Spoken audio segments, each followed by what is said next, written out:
Hi there. I'm Dr. Suzanne Bechtel, a passionate legal educator dedicated to making legal studies clear, practical, and even a little inspiring. On this channel, you'll find a growing collection of videos designed to help you prepare for the Certified Paralegal exam. It covers key topics, breaking down complex concepts, and offering study tips that actually stick. If you're looking for a deeper dive, check out my Teachable School, where I offer structured courses, interactive tools, and exclusive resources to support your journey towards certification. Watch this video to the end and you'll find a coupon code for a discount. Don't forget to subscribe and explore the playlists. Your success on the NALA CP exam starts here. Now, before we move on to the lecture, there are two important disclaimers. First of all, this is not considered legal advice. Everything shared here is designed to support your learning journey. Also, I am not a lawyer. This course is designed to help you understand the concepts of the exam. Thank you. Hello, Dr. Suzanne Bechtel here.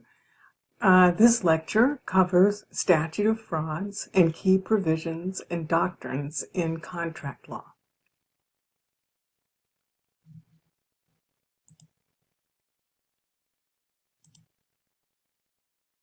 We'll begin with an overview of the statute of frauds and formal contract requirements, and then we'll examine covenants, conditions in contracts, and then we'll explore different types of contractual conditions, and that will be followed by express and implied conditions. And then finally we'll discuss court doctrines for interpreting contracts and the parole evidence rule and its exceptions. So we begin now with the statute of frauds and formal contract requirements. And I'll just add that the term formal contract requirements, formal versus informal. Oh, actually, I've got that on the next slide. Let me go here. Okay. So the statute of frauds, first go with an overview and show the application of the statute of frauds. Its purpose is to require contracts to be in writing, to be legally valid and enforceable. And I covered that in a previous lecture that explains a little bit more of the history of it.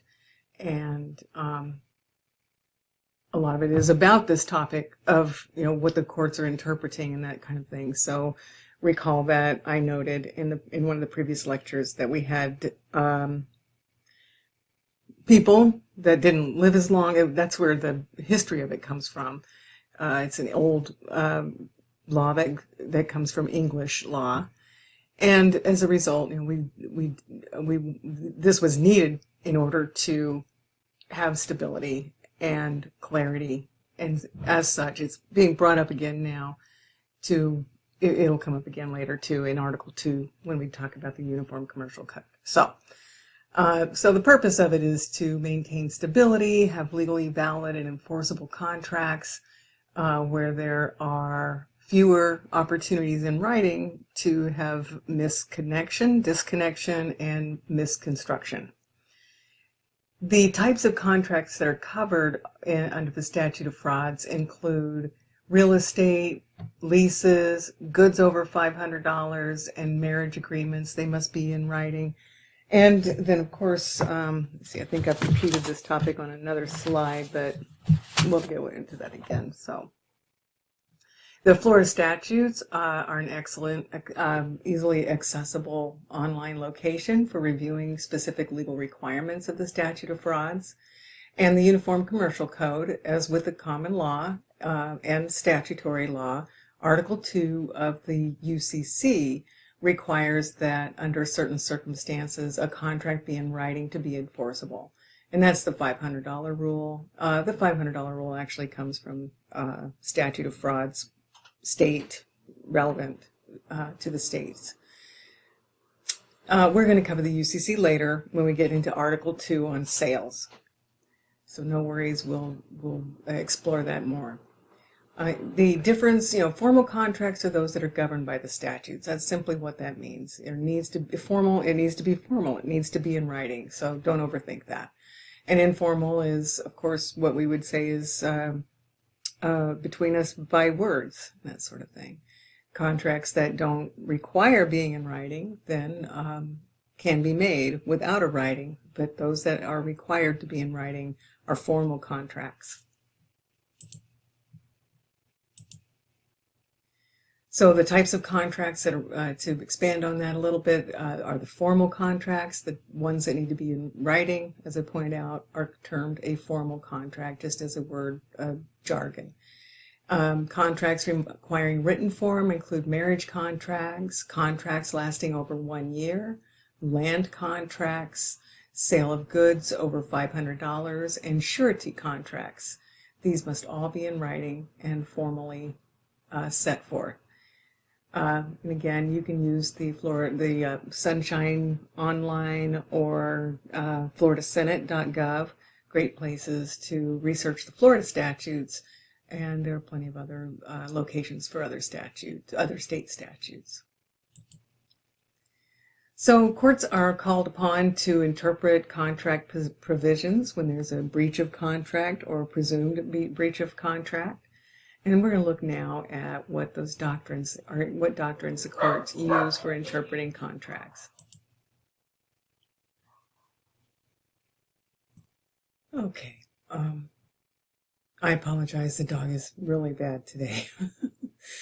Okay, so rules of construction when we have conflicting contract terms. Courts apply common law rules to interpret unclear contract provisions, and they do this to avoid creating a new contract. The parole evidence rule is a rule, common law rule, that restricts the use of oral testimony to change written contract terms, except in specific exceptions. And the exceptions include where there's fraud, duress, mistake, collateral agreements, and the need to explain ambiguities in contracts. And there's the court takes a priority of written when they're looking at a contract. I mean, imagine some contracts, they start out pre-printed and changes are made. Imagine in the negotiation process. I think of a lease for an apartment.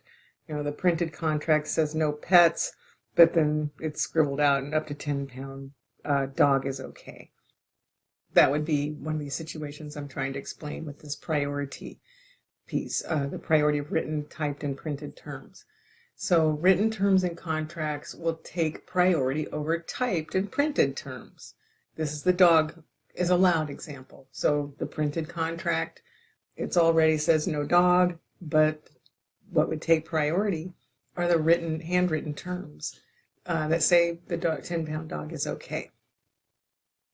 The other thing that courts look to when they're looking at contracts and trying to interpret what they say is they'll apply business customs and ordinary word meanings to interpret the contract language in the business context. And so what is meant by ordinary meaning is that the courts just take the ordinary meaning of words to interpret unclear contract terms.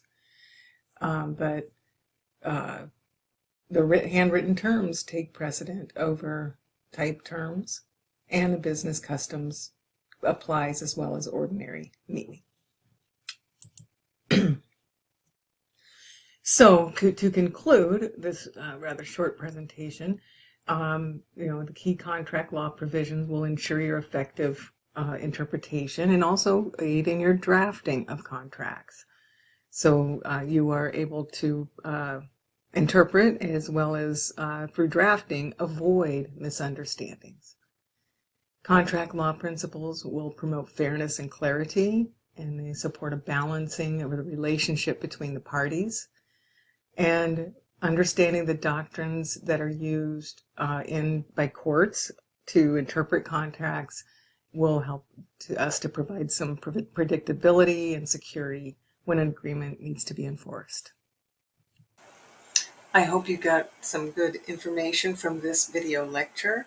Don't forget that I have a Teachable school account.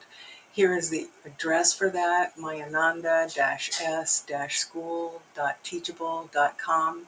The name of my school is Mayananda. And also there's a coupon here for you to save some money. And finally, good luck on the exam. And don't forget to like, share, and subscribe.